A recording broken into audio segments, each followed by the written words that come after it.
저는 지금 인천국제공항 입국장에서 떨리는 손으로 카메라를 들고 있습니다. 제 이름은 장웨이입니다. 중국 중앙방송국 CCTV의 수석 국제부 기자입니다. 방금 전 생방송 중계에서 저는 돌이킬 수 없는 실수를 저질렀습니다. 한국에 낙후된 공항시설과 혼잡한 입국 절차를 보도하려던 저는 카메라 앞에서 말을 더듬으며 세계 최고 수준이, 아니, 제가 말하려던 것은 이라고 중얼거렸죠. 베이징 본사에서는 즉시 방송을 중단시켰고 제 휴대폰은 프로듀서의 분노한 메시지로 가득 찼습니다. 하지만 저는 변명할 수 없었습니다. 제 눈앞에 펼쳐진 광경이 너무나 충격적이었거든요.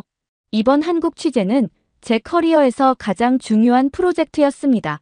쇠락하는 한국, 중국의 그늘 아래 신음하다라는 제목의 3부작 특집 다큐멘터리를 제작하기 위해 한국을 방문한 것이었죠.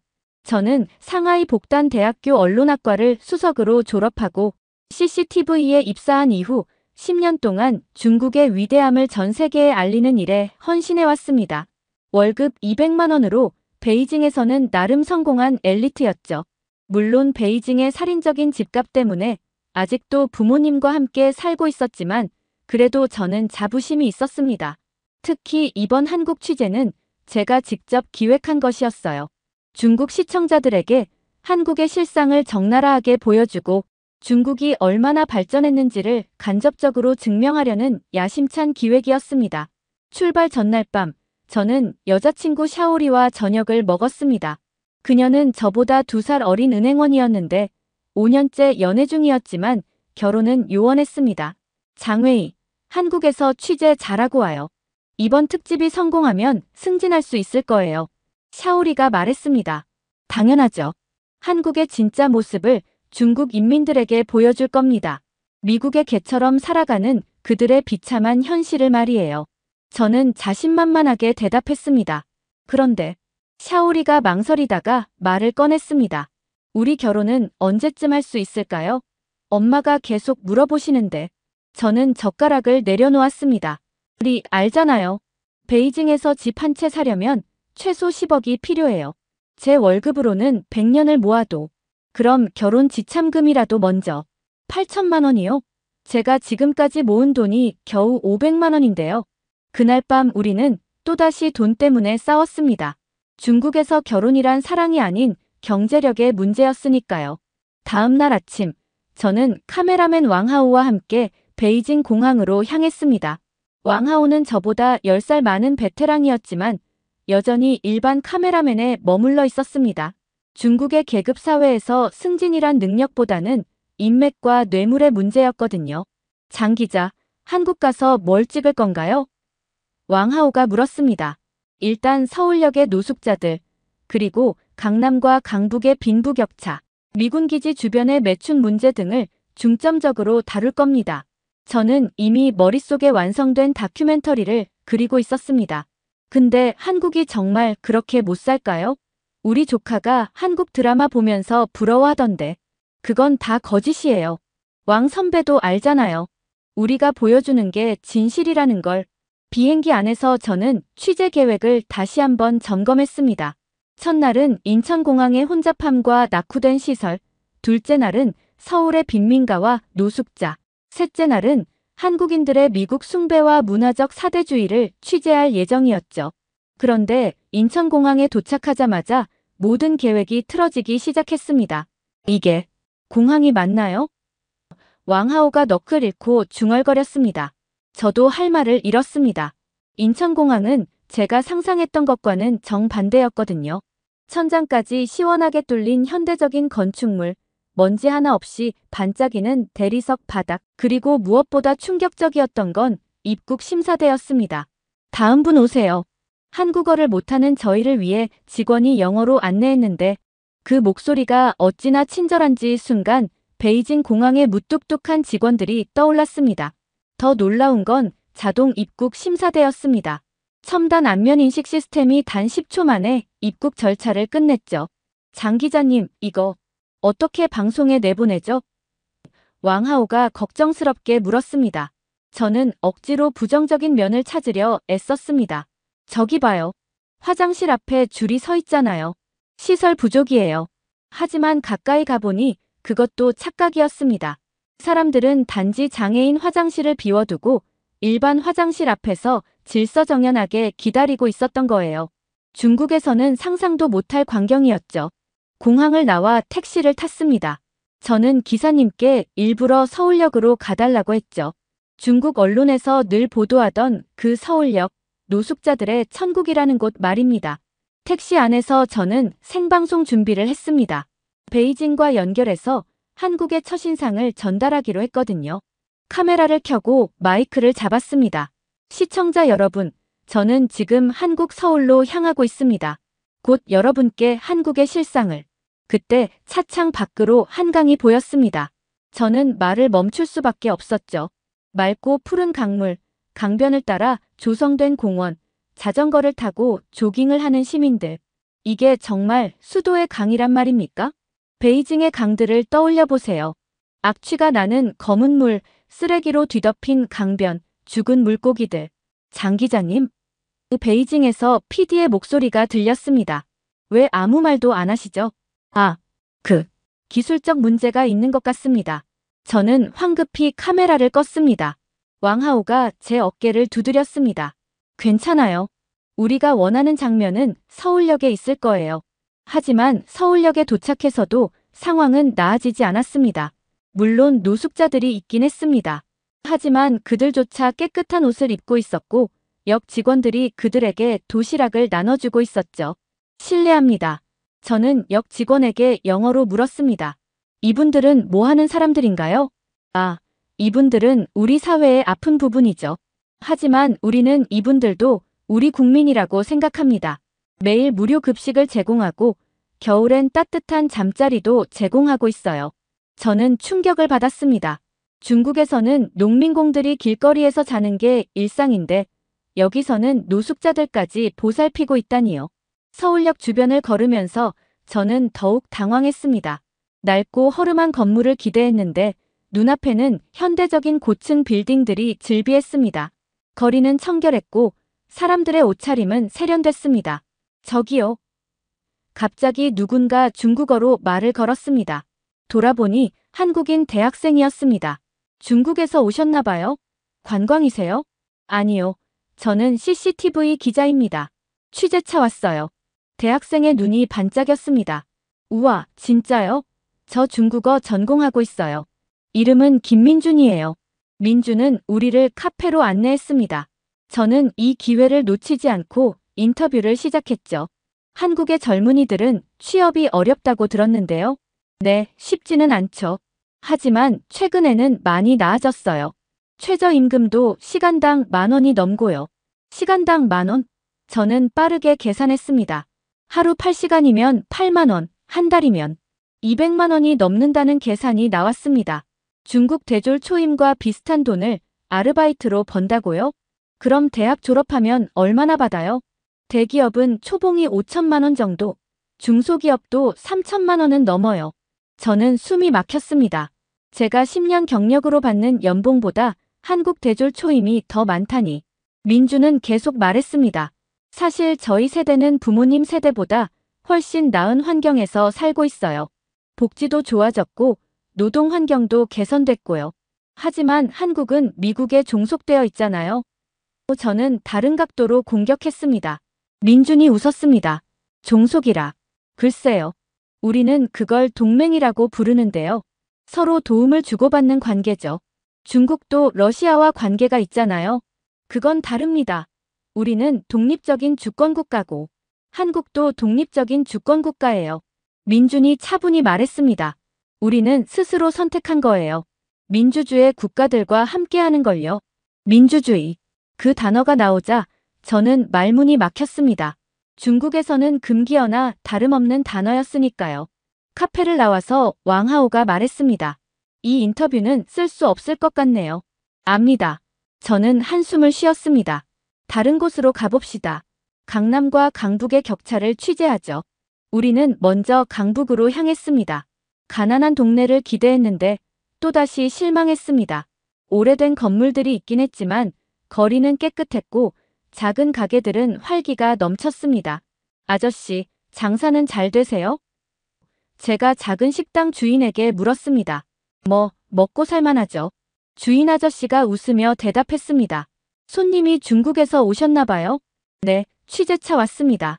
아이고, 멀리서 오셨네. 뭐 좀 드시고 가세요. 아저씨는 우리에게 김치찌개를 내왔습니다. 가격은 8,000원. 베이징의 일반 식당과 비슷한 가격이었지만 양과 질은 비교가 안 됐습니다. 이 동네는 어떤가요? 살기 힘드신가요? 저는 유도 질문을 했습니다. 힘들다고 하면 거짓말이죠. 그래도 예전보다는 많이 나아졌어요. 의료보험도 있고 애들 교육도 무상이고. 무상교육이요? 고등학교까지는 다 나라에서 대주잖아요. 대학도 소득에 따라 지원해주고요. 저는 놀랐습니다. 중국에서는 대학 등록금 때문에 농촌 가정이 파산하는 일이 흔한데 강남으로 이동하면서 저는 혼란스러웠습니다. 빈부격차를 취재하러 왔는데 가난한 사람들조차 인간다운 삶을 살고 있었으니까요. 강남에 도착하자 확실히 분위기가 달랐습니다. 높은 빌딩, 고급차, 명품 매장. 하지만 이상한 건 여기서도 평범한 사람들이 자연스럽게 걸어다닌다는 거였습니다. 실례합니다. 저는 한 회사원으로 보이는 여성에게 말을 걸었습니다. 이 동네는 부자들만 오는 곳 아닌가요? 그녀가 웃었습니다. 부자 동네이긴 하지만 누구나 올 수 있어요. 저도 회사가 여기 있어서 오는 거고요. 월급이 많이 높으신가 봐요? 그냥 평범한 직장인이에요. 월 500만 원 정도. 평범하다고요? 제 월급의 2배가 평범하다고요? 그날 저녁 호텔로 돌아온 저는 베이징에 보고서를 써야 했습니다. 하지만 무엇을 써야 할지 막막했죠. 어떻게 됐어요? 왕하오가 물었습니다. 모르겠어요. 저는 솔직하게 대답했습니다. 우리가 알던 한국이 아니에요. 그럼 어떻게 하죠? 방송은 나가야 하는데. 저는 고민 끝에 각색을 하기로 했습니다. 서울역의 노숙자들을 과장하고 강남과 강북의 차이를 부풀리고 한국인들의 불만을 확대해서 보도하기로 한 거죠. 하지만 보고서를 쓰면서도 죄책감이 들었습니다. 이건 언론인으로서 해서는 안 될 일이었으니까요. 다음 날 우리는 더 좋은 장면을 찾기 위해 서울 곳곳을 돌아다녔습니다. 그러다가 우연히 시위 현장을 발견했습니다. 이거다. 저는 흥분했습니다. 정치적 불안정, 민주주의의 혼란. 우리는 급히 카메라를 들고 시위 현장으로 달려갔습니다. 수백 명의 사람들이 모여 있었고 큰 목소리로 구호를 외치고 있었죠. 그런데 가까이 가서 보니 또 이상했습니다. 경찰들이 시위대를 보호하고 있었고 시위대는 질서정연하게 행진하고 있었습니다. 폭력은커녕 쓰레기 하나 버리지 않더군요. 무슨 시위예요? 제가 한 참가자에게 물었습니다. 최저임금 인상 요구 시위요. 물가는 오르는데 임금이 안 오르니까요. 그래서 얼마를 요구하시는데요? 시간당 12,000원이요. 저는 또다시 충격을 받았습니다. 중국 노동자들은 하루 12시간 일하고 5만 원도 못 받는데 여기서는 시간당 12,000원을 요구한다고요? 경찰이 막지 않나요? 왜 막아요? 헌법에 보장된 권리인데. 평화적으로 하는 한 문제 없어요. 시위가 끝난 후 참가자들은 각자 쓰레기를 주워 담고 해산했습니다. 일부는 근처 카페에 들어가 커피를 마시며 웃고 떠들었죠. 저는 왕하오를 봤습니다. 그의 표정도 복잡했습니다. 이것도 방송하기 어렵겠네요. 네. 그날 밤 저는 잠을 이룰 수 없었습니다. 머릿속이 너무 복잡했거든요. 중국에서 배운 것과 눈으로 본 것이 너무 달랐습니다. 새벽에 일어나 인터넷을 검색했습니다. 한국의 GDP, 1인당 소득, 복지제도, 의료 시스템, 모든 수치가 중국보다 앞서 있었습니다. 특히 충격적이었던 건 언론 자유지수였습니다. 한국은 아시아에서 가장 높은 순위였고 중국은 거의 최하위였죠. 셋째 날, 저는 대학가로 향했습니다. 젊은이들의 불만을 취재하기 위해서였죠. 서울대학교 앞에서 만난 학생들에게 물었습니다. 한국 사회에 불만이 많으시죠? 한 학생이 대답했습니다. 불만이야 있죠. 집값도 비싸고 취업도 어렵고. 하지만 그래도 희망은 있어요. 희망이요? 네. 우리가 목소리를 낼 수 있잖아요. 투표도 하고 시위도 하고. 변화를 만들 수 있다는 거죠. 또 다른 학생이 덧붙였습니다. 우리 부모님 세대보다는 확실히 나아졌어요. 앞으로도 더 나아질 거고요. 저는 물었습니다. 중국을 어떻게 생각하세요? 학생들이 서로 눈치를 봤습니다. 큰 나라죠. 경제적으로 중요한 파트너고요. 하지만 살고 싶지는 않아요. 자유가 없잖아요. 자유. 또 그 단어가 나왔습니다. 캠퍼스를 걸으며 저는 많은 것을 봤습니다. 정치적 포스터, 토론하는 학생들, 자유롭게 의견을 표현하는 교수들. 중국 대학에서는 상상도 못할 광경들이었죠. 그때 한 교수님이 저에게 다가왔습니다. 중국에서 오신 기자분이시죠? 제가 중국 유학생들에게 들었어요. 네, 맞습니다. 저는 정치학과 박상민 교수입니다. 혹시 잠깐 이야기 나눌 수 있을까요? 우리는 교수님 연구실로 갔습니다. 어떤 취재를 하러 오셨나요? 저는 솔직하게 대답했습니다. 한국의 문제점을 취재하러 왔습니다. 교수님이 웃었습니다. 문제점이야 많죠. 완벽한 나라는 없으니까요. 하지만 중요한 건 그 문제를 해결할 수 있는 시스템이 있느냐는 거예요. 무슨 말씀이신지. 중국은 문제가 있어도 말할 수 없잖아요. 하지만 한국은 달라요. 문제를 드러내고 토론하고 해결책을 찾아가죠. 그게 민주주의의 힘이에요. 저는 반박하고 싶었지만 할 말이 없었습니다. 교수님은 계속했습니다. 제가 80년대의 학생이었을 때 한국도 독재 국가였어요. 하지만 우리는 싸웠고 바꿨어요. 중국도 언젠가는. 중국은 다릅니다. 저는 무의식적으로 외쳤습니다. 그럴까요? 교수님이 차분히 물었습니다. 중국 젊은이들도 자유를 원하지 않을까요? 연구실을 나오면서 저는 깊은 생각에 빠졌습니다. 정말 중국 젊은이들은 자유를 원하지 않을까요? 아니면 원해도 말하지 못하는 걸까요? 넷째 날, 저는 한국의 언론사를 방문했습니다. KBS 방송국 견학 프로그램에 참여한 거죠. 안내를 맡은 직원이 설명했습니다. KBS는 공영방송이지만 정부로부터 독립적으로 운영됩니다. 정치적 압력을 받지 않도록 법적으로 보호받고 있죠. 그게 가능한가요? 저는 믿을 수 없었습니다. 물론 완벽하지는 않아요. 하지만 시스템이 있고 감시 기구가 있어요. 언론인들도 노조를 통해 싸우고요. 뉴스룸을 둘러보며 저는 부러움을 느꼈습니다. 기자들이 자유롭게 토론하고 취재 주제를 스스로 정하는 모습. 중국에서는 모든 기사가 검열을 거쳐야 하는데 혹시 정부 비판 기사도 쓸 수 있나요? 당연하죠.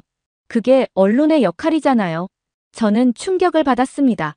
중국에서 정부 비판은 곧 감옥행이었으니까요. 그날 저녁, 저는 한국 기자들과 저녁을 먹었습니다. 그들은 저에게 많은 질문을 했죠. 중국 언론은 어떤가요? 저는 망설이다가 대답했습니다. 우리는 당의 목소리를 전달하는 역할을 합니다. 한국 기자들이 서로를 봤습니다. 동정 어린 눈빛이었죠. 한 기자가 말했습니다. 그래도 중국도 변하고 있지 않나요? 글쎄요. 저는 쓴웃음을 지었습니다. 오히려 더 통제가 심해지고 있어요. 힘내세요. 언젠가는 바뀔 거예요. 한국도 그랬으니까요. 저는 그들의 위로가 뼈아프게 느껴졌습니다. 다섯째 날, 저는 한국의 군사력을 취재하기로 했습니다. 이건 확실히 중국이 우위에 있을 거라고 생각했거든요. 하지만 국방부 브리핑을 들으며 또다시 충격을 받았습니다. 한국군의 첨단 무기 체계, 효율적인 조직, 그리고 무엇보다 높은 사기. 특히 인상적이었던 건 전 국민이 국방의 의무를 다한다는 점이었습니다. 중국은 인구는 많지만 실제 전투력은. 브리핑을 마친 장교가 말했습니다. 숫자가 전부가 아닙니다. 중요한 건 왜 싸우느냐는 거죠. 우리는 우리의 자유와 민주주의를 지키기 위해 싸웁니다. 저는 물었습니다. 중국과 전쟁이 난다면? 원하지 않습니다. 하지만 침략한다면 끝까지 싸울 겁니다. 우리에겐 지켜야 할 것이 있으니까요. 그날 오후, 저는 우연히 예비군 훈련을 보게 됐습니다. 평범한 회사원들이 군복을 입고 훈련하는 모습. 중국에서는 상상도 못할 일이었죠. 힘들지 않으세요? 제가 한 예비군에게 물었습니다. 힘들죠. 하지만 필요한 일이에요. 내 가족을 지키는 거니까요. 그의 대답에서 저는 한국의 힘을 느꼈습니다. 돈이나 무기가 아닌 사람들의 마음에서 나오는 흰말이죠. 여섯째 날은 주말이었습니다. 저는 취재를 쉬고 서울 시내를 걸었습니다. 한강공원에는 가족들이 나와 있었습니다. 아이들은 뛰어놀고 어른들은 치킨과 맥주를 즐기고 있었죠. 평화로운 풍경이었습니다. 벤치에 앉아 있는데 옆에 할아버지 한 분이 앉으셨습니다. 중국에서 오셨나 봐요? 네, 어떻게 아셨어요? 카메라 가방에 CCTV라고 써 있네요. 할아버지는 한국 전쟁 참전 용사였습니다. 그때 중공군과 싸웠어요. 무서웠죠. 숫자가 너무 많았으니까. 그런데 어떻게 이겼나요? 할아버지가 웃었습니다. 이기지 못했어요. 비겼죠. 하지만 우리는 자유를 지켰어요. 그거면 충분해요. 저는 할아버지의 주름진 얼굴을 봤습니다. 전쟁의 상처가 남아 있었지만 눈빛은 평온했습니다. 중국도 많이 발전했다면서요? 네, 경제적으로는. 그것도 좋은 일이죠. 배고픈 것보다는 배부른 게 낫으니까. 하지만 빵만으로는 살 수 없어요. 사람에겐 자유도 필요하거든. 할아버지가 일어나며 말했습니다. 젊은이, 중국도 언젠가는 자유를 찾을 거예요. 시간이 걸리겠지만 혼자 남은 저는 한강을 바라봤습니다. 석양에 물든 강물이 아름다웠죠. 그리고 생각했습니다. 베이징의 스모그 낀 하늘과 서울의 맑은 하늘의 차이가 단지 공기 오염만의 문제일까? 일주일째, 마지막 날이었습니다. 저는 인천공항으로 가는 길에 생방송을 해야 했습니다. 일주일간의 취재 결과를 보고하는 시간이었죠. 카메라 앞에 섰습니다. 베이징 스튜디오와 연결됐고 앵커가 물었습니다. 장웨이 기자, 일주일간 한국을 취재하셨는데요. 한국의 실상은 어떻던가요? 저는 준비했던 멘트를 읊어야 했습니다. 한국의 문제점, 빈부격차, 미국 종속, 사회 갈등. 하지만 입이 떨어지지 않았습니다. 장 기자, 들리나요? 네, 들립니다. 그럼 이야기해 주세요. 우리가 알던 한국의 모습이 맞나요? 저는 심호흡을 했습니다. 그리고 아닙니다. 스튜디오가 조용해졌습니다. 무슨 말씀이신가요? 제가 본 한국은 우리가 알던 것과 달랐습니다. 아니, 정반대였습니다. 장 기자. 하지만 저는 멈출 수 없었습니다. 한국은 부유했고 자유로웠고 희망이 있었습니다. 사람들은 행복해 보였고 미래를 꿈꿀 수 있었습니다. 우리가 틀렸습니다. 그 순간 방송이 끊겼습니다. 왕하오가 제 팔을 잡았습니다. 장 기자님, 괜찮아요? 네, 괜찮아요. 사실 전혀 괜찮지 않았습니다.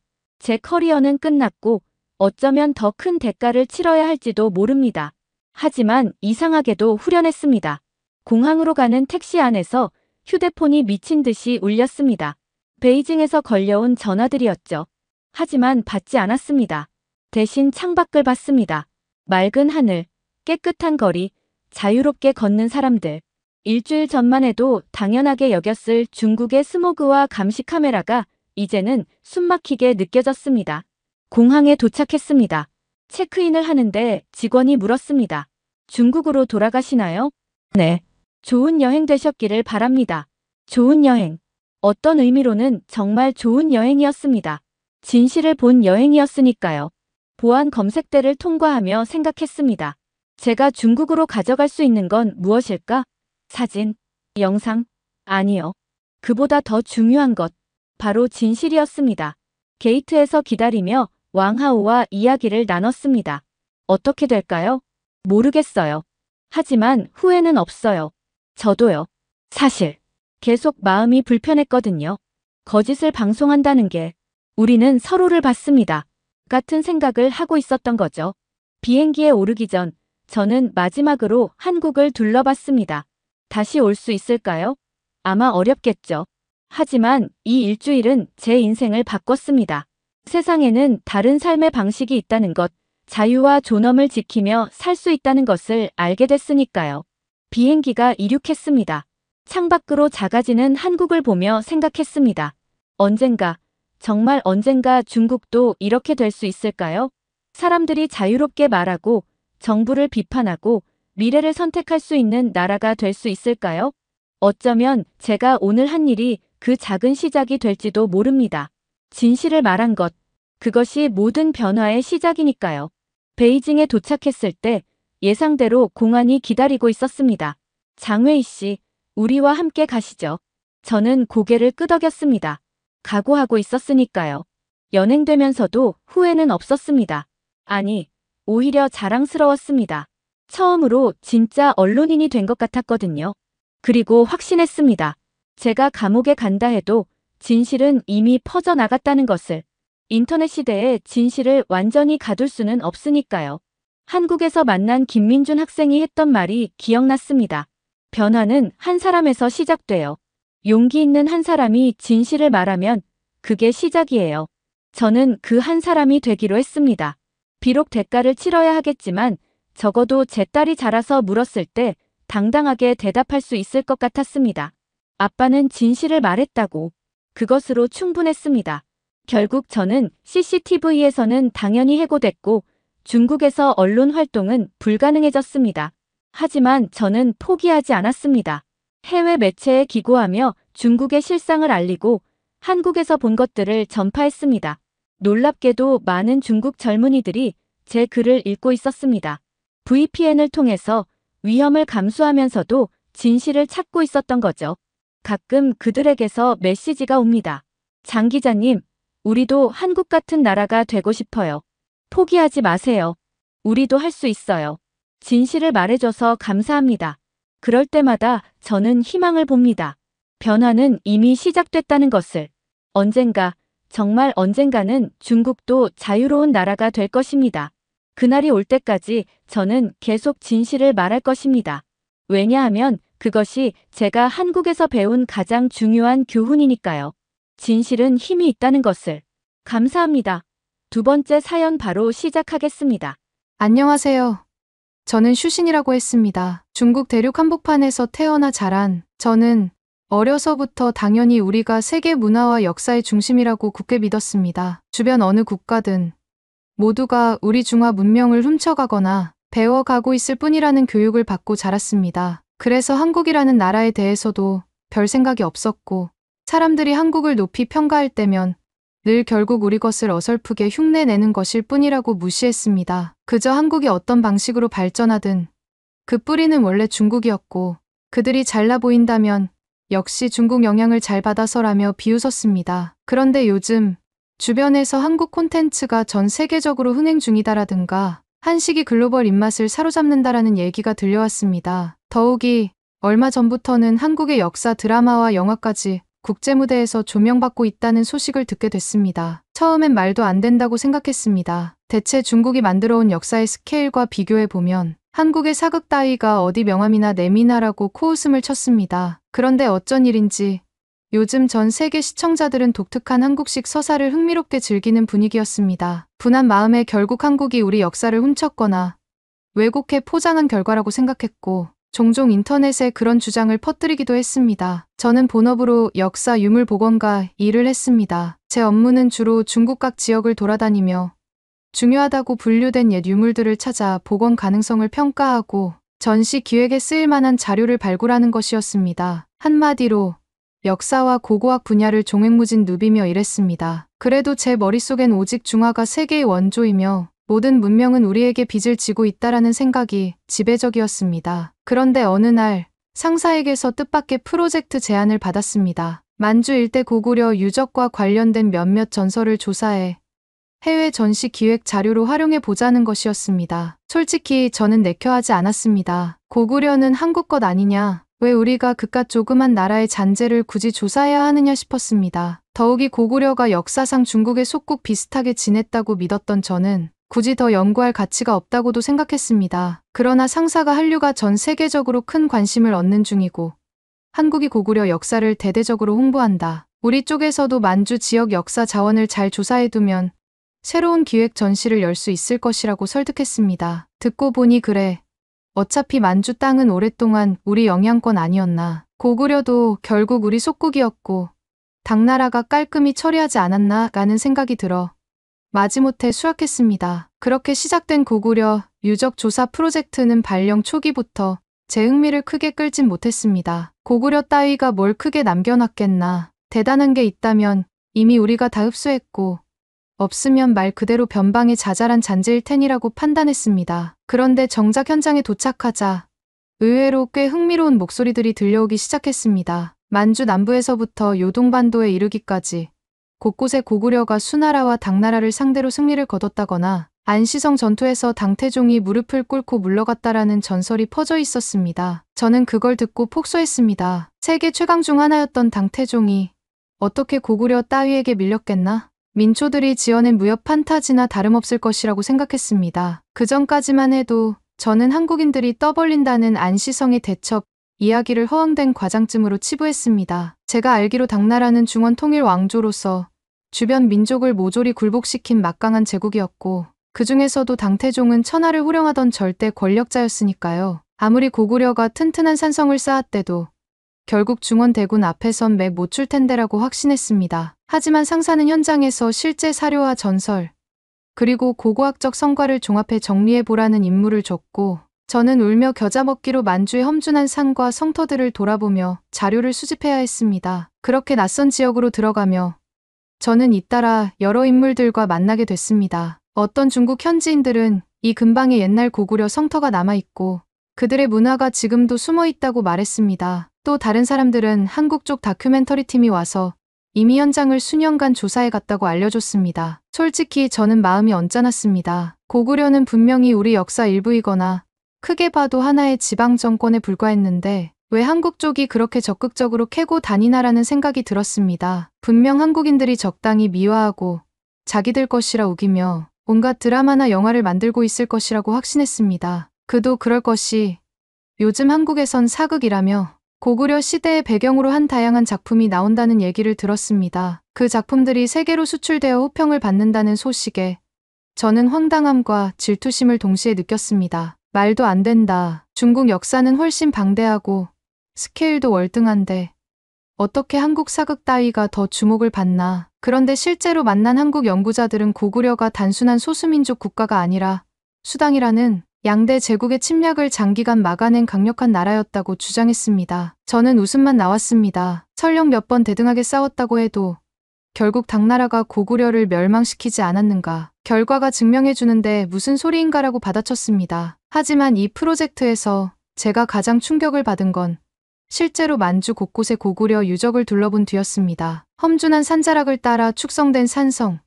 정교하게 다듬어진 축성 흔적, 복잡한 지형을 최대한 이용해 만든 방어 체계 등을 보니 생각보다 굉장히 견고했습니다. 이런 식이라면 정면 승부로 밀어붙여도 쉽게 무너지지 않았겠구나라는 생각이 처음으로 들었습니다. 그렇다고 해서 제가 곧장 고구려가 대단했다고 인정할 리 없었습니다. 저는 여전히 그래도 당태종이 최강이었으니 마음만 먹었으면 얼마든지 함락시켰을 것이라는 생각을 버리지 않았습니다. 아마 정세가 바빠 당나라가 철수했거나 우연히 공략을 미뤘던 것이겠지라고 억지 해석을 했습니다. 그러던 어느 날 상사가 저에게 특정 탑에 대한 조사를 지시했습니다. 그 탑은 몽롱탑이라 불리며 당나라 시대에 세워진 것으로 추정된다고 했습니다. 전해지는 이야기에 따르면 그곳은 당태종이 연개소문에게 쫓겨 우물 속에 숨었던 흔적이 남아있다는 등 터무니없는 내용이 많았습니다. 저는 속으로 비웃었습니다. 당태종이 얼마나 위대한 인물인데 고구려 장수에게 쫓기다니 말도 안 된다. 그런데 현지인들은 나름 진지하게 그 전설을 믿고 있었고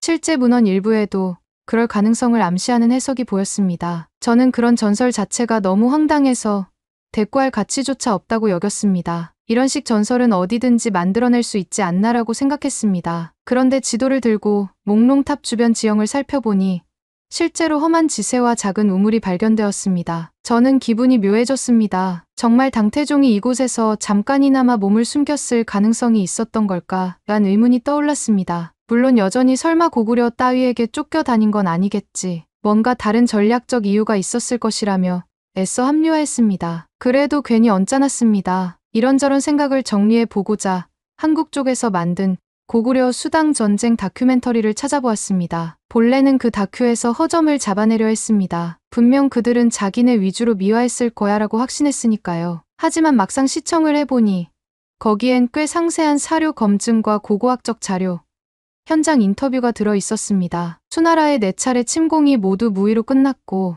이후 등장한 당나라가 30년 넘게 철저히 전쟁 준비를 했음에도 안시성에서 결국 수확을 못 거뒀다거나 철수하는 과정에서 대규모 병력이 얼어 죽었다는 등의 내용이 방영됐습니다. 저는 눈살을 찌푸렸습니다. 이건 분명 과장이다. 혹은 중국 쪽 기록을 곡해한 것일 게 뻔하다. 다만 그 다큐에서는 중국 사서의 원문 일부도 꺼내 들며 당태종이 수많은 해고를 모아 장례 진행 기록, 그리고 철군 후에 큰 상실감을 토로했다는 기록을 보여줬습니다. 솔직히 조금 당황스러웠습니다. 우리도 이런 기록이 있긴 있나? 하며 찾아보니 자치통감 등 몇몇 문헌에 실제로 그런 내용이 언급돼 있었습니다. 저는 몹시 기분이 나빠졌습니다. 그날 이후 저는 만주 지역 여러 성터를 더 면밀히 둘러봐야 했습니다. 안시성 추정지로 알려진 곳에서는 이미 한국 학자들과 몇몇 외국 연구팀이 자주 왕래하며 발굴을 진행하고 있었습니다. 심지어 이들은 고구려 산성의 구조와 당시 전투 양상,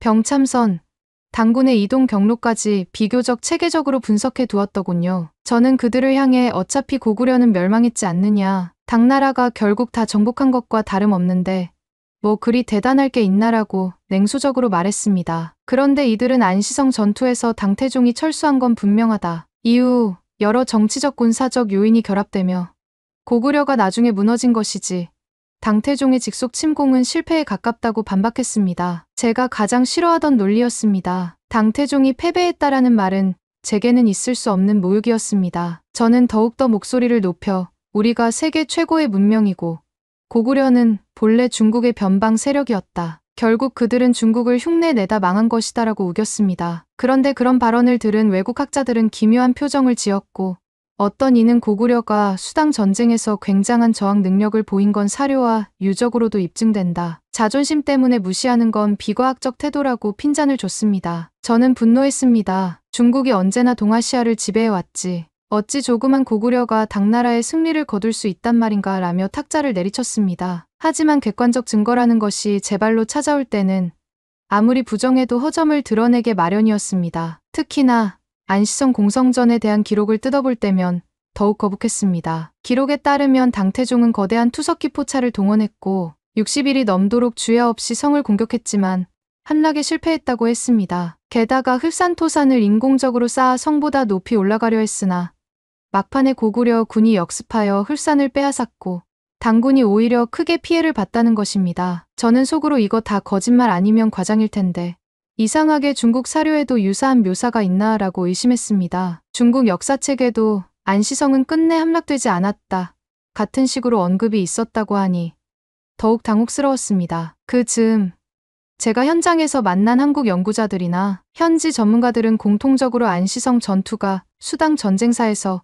가장 극적인 장면 중 하나라고 강조했습니다. 들어보니 안시성에서의 저항은 웬만한 포위전과 차원이 달랐다고 합니다. 중원의 대군이 마땅히 한 달이면 끝낼 전투가 2달 넘게 소모전에 빠지면서 병참이 꼬이고 결국 초겨울 추위까지 닥쳐 철수할 수밖에 없었다는 겁니다. 저는 안시성 성주나 연개소문 같은 고구려 인물들의 이름을 들을 때마다 기분이 나빴습니다. 그래봤자 누구도 당나라와 맞서 이길 순 없다. 일시적으로 버틴 것일 뿐이라고 꿋꿋이 우겼습니다. 그런데 자꾸만 중국 내외 학자들도 안시성에서 당태종의 공략이 막힌 것은 분명해 보인다라는 결론에 동조하니 저 혼자 동떨어진 소리를 하는 꼴이 됐습니다. 저는 필사적으로 역사를 결국 누가 승리했나를 봐라. 고구려는 망했고 당나라가 최종적으로 통제권을 쥐지 않았나라고 고집했습니다. 하지만 제 주위 사람들은 그렇다 해도 당태종 시기의 원정은 실패로 기록되는 게 맞다. 나중에 내부 혼란과 신라 연합군 등 복합 요인으로 고구려가 무너졌을 뿐이라는 설명을 반복했습니다. 저는 무시무시하게 분노했습니다. 어째서 다들 한국 편을 들어주는 건가? 이 모든 게 한국 측의 교묘한 역사 마케팅에 놀아나는 것이라고 소리를 질렀습니다. 그러다 보니 프로젝트 팀 내부에서도 저를 곱지 않은 시선으로 바라보기 시작했습니다. 함께 일하던 동료가 어느 날 제게 다가와 슈신 씨, 사실 안시성 전투를 너무 깎아내리는 건 좀 무리가 있다. 중국 사서에도 당나라가 상당한 손실을 입었다는 대목이 나오니까라고 조심스레 말했습니다. 저는 흥분해 그게 어디까지나 주변인들의 유언비어일 수 있다. 혹은 글을 쓴 사가들이 당태종을 폄훼하려는 의도를 품었을 수도 있고라는 말도 안 되는 추측을 쏟아냈습니다. 동료는 한숨을 쉬며 그럼 왜 자치통감과 다른 관찬 사서들조차 비슷한 결론을 내렸느냐고 되물었습니다. 저는 화만 낼 뿐 뾰족한 답을 하지 못했습니다. 제 분노는 점점 커졌습니다. 특히나 요즘 한국에서 안시성 전투를 소재로 영화나 드라마를 만들고 이를 해외 넷플릭스나 플랫폼에 서비스하는 일도 있다는 소식을 들었기 때문입니다. 말도 안 된다. 우리 당태종을 모욕하는 허무맹랑한 이야기로 자기들 영웅담을 만든다고. 다 헛소리야. 수익 좀 내보려 과장하는 거겠지라고 중얼댔습니다. 그러나 현실은 그 한국 콘텐츠가 해외 시청자들에게도 나름 흥미진진한 전쟁물로 각광받고 있다는 것이었습니다. 고구려가 찬란한 역사를 지녔고 당나라와 맞서 싸웠다는 소재가 국제적으로도 매력적으로 비치니 저로서는 질투와 우라통이 터졌습니다. 그래도 저는 포기하지 않았습니다. 최종 보고서를 작성하는 시점에서 어떻게든 고구려는 결국 당나라에 굴복했고 안시성 전투는 당나라가 일시적 후퇴였을 뿐이라는 식으로 결론짓고 싶었습니다. 그래서 내부 회의에서 강력히 주장했습니다. 우리는 세계 최강이었고 고구려는 작은 지역 세력에 불과했다. 역사는 승자의 기록이니 고구려가 멸망했으면 승자는 당나라가 아닌가 하고 말입니다. 동료들은 표정을 굳히며 하지만 이번 조사의 핵심은 당태종 시기 안시성 공격이 성공했나 실패했나인데 정황상 성공했다고 쓰기가 힘들다. 철수를 했으니까라고 말했습니다. 저는 결국 나중에라도 고구려를 접수했으니 실패가 아니다라고 고래고래 소리쳤습니다. 다들 곤란해했습니다. 추신씨, 그건 억지 해석이다. 이번 프로젝트가 요구하는 건 사실관계의 파악이지. 나중에 결국 망했으니 괜찮다는 결론이 아니다라고 설명했습니다. 저는 아무 말도 듣지 않았습니다. 우리 당태종을 어떻게든 옹호해야 한다는 생각뿐이었습니다. 한국이 조작해낸 안시성 대첩 같은 이야기를 인정할 수 없었습니다. 괜히 저 혼자 과격하게 굴어 현장 토론회에서도 여럿과 언쟁을 벌였습니다. 거기서 저는 한국인들이 늘 역사를 과장해 자신들을 과대 포장한다. 실제로는 중국을 카피하면서도 입만 살아서 떠들어댄다라고 공격했습니다. 그 자리에 있던 해외 학자들 중 몇몇은 제게 반문했습니다. 정말 한국이 그렇게 전부를 베껴갔고 고구려가 하찮았다면 왜 수많은 중국 사서의 수당 전쟁이 장기간 이어졌으며 고구려를 제압 못하고 회군했다는 기록이 남았느냐고 말입니다. 저는 얼굴이 달아올랐습니다. 어쩔 도리 없이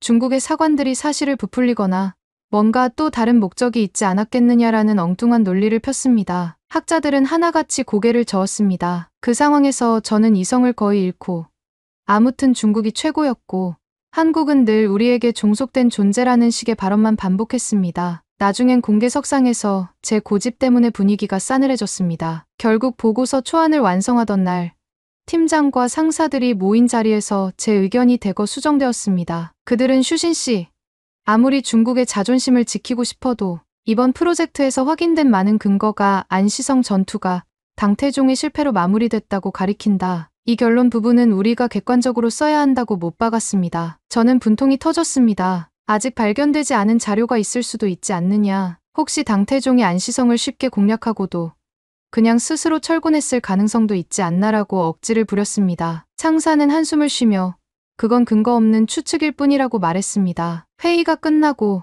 동료들은 제게 너무 감정적으로 굴지 말라. 안시성 이야기 하나로 중국이 흔들리는 것도 아닌데 왜 이리 흥분하느냐고 달래려 했습니다. 저는 분해서 견딜 수 없었습니다. 한국이 이 사실을 가지고 세계 무대에서 우리를 비웃을 것 아닌가. 당태종이 꺾였다고 라면서 이게 말이 되느냐고 하고 소리쳤습니다. 사실 이미 한국에서는 오래전부터 안시성 전투가 큰 자부심의 상징처럼 여겨져 왔다고 합니다. 거기다 해외로까지 이런 이야기가 퍼져나가면 사람들이 고구려가 생각보다 세지 않았나라고 떠올릴 게 뻔했습니다. 저는 차마 그런 상황을 용납할 수 없었습니다. 결국엔 최종 보고서에도 안시성 공략 실패라는 문장이 들어가 버렸고 저는 이를 참지 못해 사사건건 문제를 제기했습니다. 하지만 주위에서는 더 이상 제 의견에 귀를 기울이지 않았고 오히려 슈신 씨가 감정적으로 치우쳐 있으니 결론 수정은 없다고 못 박았습니다. 저는 뚜껑이 열려서 프로젝트가 끝난 뒤에도 여기저기 인터뷰나 학술 모임에서 한국은 우리 역사를 훔쳐 자기들 것처럼 포장한다. 안시성 전투는 그냥 작은 해프닝이었을 뿐이라는 말을 퍼뜨리고 다녔습니다. 그러자 제가 인베티 초청되었던 몇몇 자리에서조차 객관성 없는 발언이니 슈신 씨 의견은 학술적 가치를 인정받기 어렵다라는 식의 비난이 돌아왔습니다. 그렇게 점점 제 주장은 학계에서 고립되기 시작했습니다. 그런데도 저는 버티며 입버릇처럼 외쳤습니다. 고구려는 한낱 변경 세력이다. 어느 민족이든 중원 앞에선 결국 무너진다라고. 그럴 때마다 본인이 현장 자료를 직접 다 보고도 왜 이렇게 말을 굽히지 않느냐라는 질문을 받았지만 저는 대답하지 않았습니다. 한국 연구자들도 저를 은근히 조롱하는 듯했습니다. 심지어 어떤 이는 슈신 씨가 직접 안시성 터를 돌아보며 당군의 공격로와 병참 이동 경로, 고구려 군의 방어 체계를 살폈으면서도 왜 아직도 그걸 부정하느냐고 물었는데 저는 어차피 결국 고구려가 망했으니까 안시성에서 승리해봤자 무슨 소용이냐라고 말했습니다. 너무 궁색한 논리임을 알면서도 인정하기가 죽기보다 싫었습니다. 이후 한국이 만든 안시성 관련 영화를 실제로 접한 사람들 사이에서 이 전투가 정말 대단했구나. 어떻게 저런 게 가능했을까라는 감탄이 오갔습니다. 저는 또 분노했습니다. 결국 한국이 잘 포장하고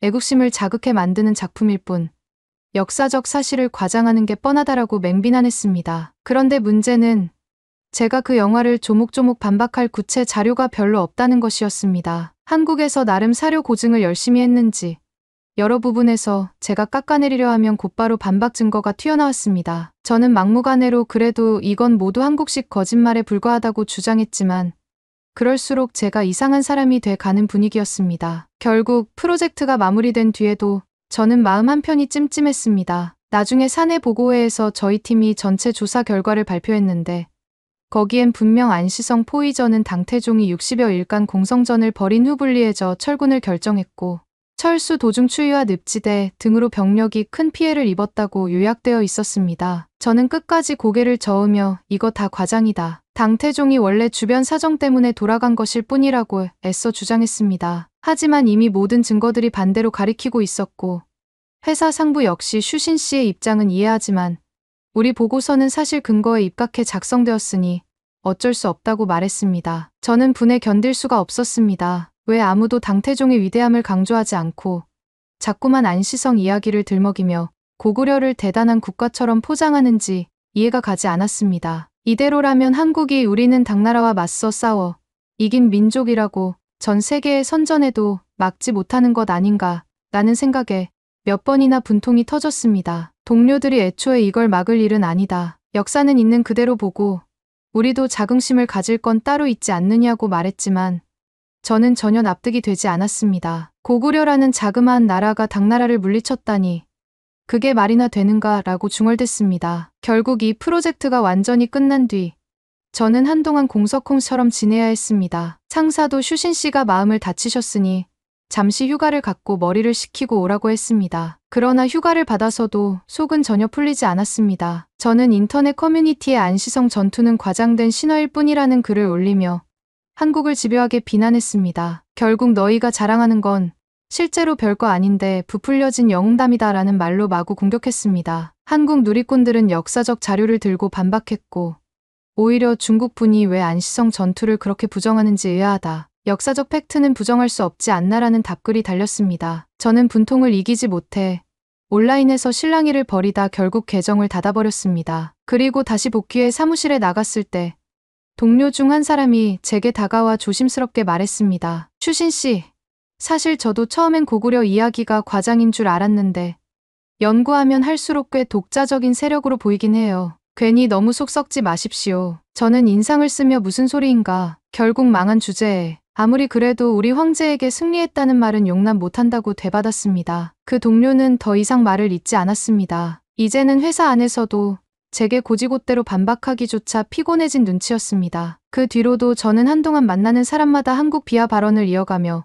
안시성 전투는 무의미하다고 주장했습니다. 특히 한국의 문화가 세계에서 주목받을 때마다 결국 우리 중화 문명을 복사해간 것, 언제나 중국이 원조다라고 비웃었습니다. 제게 사실 여부는 중요하지 않았습니다. 저는 그저 한국이 과연 우리를 뛰어넘을 수 없다는 정신적 위안을 얻고 싶었습니다. 헌데 묘한 것은 그런 식으로 제 생각을 떠벌릴수록 오히려 저만 우스꽝스러운 인물처럼 보이기 시작했다는 점이었습니다. 사람들은 슈신, 저 사람은 아직도 안시성에서 당태종이 패주한 기록을 부정해라며 슬쩍 웃어넘겼습니다. 저는 점차 내리막길을 타는 기분이었습니다. 결국 저는 지금도 여기서 안시성 전투는 당나라의 일시적 후퇴라는 주장을 포기하지 않고 있습니다. 아무도 제 말을 진지하게 들어주지 않아도 저는 끝까지 버틸 생각입니다. 한국이 만든 드라마나 영화에서 안시성 이야기를 보며 전 세계 시청자들이 고구려가 강대했네라고 떠올릴 때마다 저는 속이 부글부글 끓습니다. 왜 아무도 제가 믿는 중화의 절대 우월함을 소리쳐 주지 않는지 답답할 뿐입니다. 이상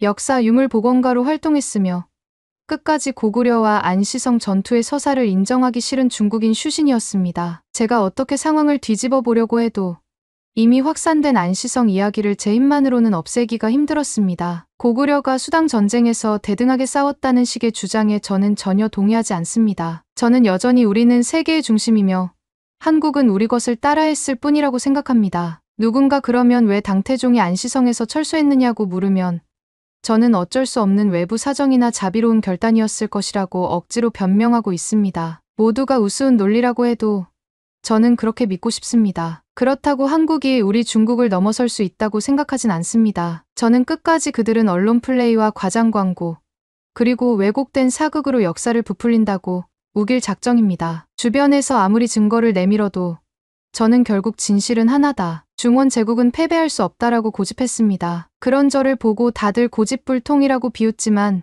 저는 눈도 깜짝 안 합니다. 분명 어디선가 당태종이 직접 안시성 따위를 손쉽게 무너뜨렸다는 결정적 증거가 나올 거라고 믿습니다. 그리고 만약 그 증거가 안 나오더라도 저는 인정하지 않을 겁니다. 누군가는 저를 보고 망신만 당한다라고 하지만 저는 제가 옳다고 생각합니다. 이렇게 저는 프로젝트를 마쳤고 제 주변에선 다들 슈신은 아직 미련을 버리지 못했다고들 수군댔습니다. 그래도 저는 괜찮습니다. 당장은 사람들이 고구려가 강했네, 한국이 자랑스러워하네 해도 언젠가 우리 중화가 모든 걸 압도한다는 진실이 세상에 훤히 드러날 거라 굳게 믿습니다. 안시성이니 연개소문이니 그런 허무맹랑한 전설 같은 이야기는 제가 절대로 인정할 수 없습니다. 감사합니다. 두 번째 사연 바로 시작하겠습니다.